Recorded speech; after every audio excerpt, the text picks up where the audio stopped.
guys, welcome to our YouTube channel, and today we are going to learn how to link your Discord with Among Us. So to do that, what you have to do is just open up your Among Us application. After opening up your Among Us application, now what you can do is just select your account and then sign into your account. After doing that, now in your home page you can find credits option in the bottom left corner of your screen.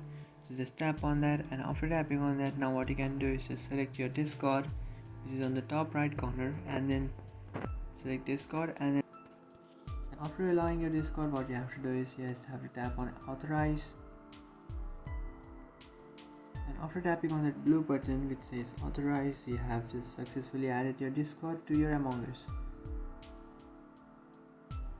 So just confirm that and then tap on complete and then send this message, and doing that you can see you have successfully, and after doing that you have successfully added yourself to Discord. So that's it guys, this is how to add Discord to your Among.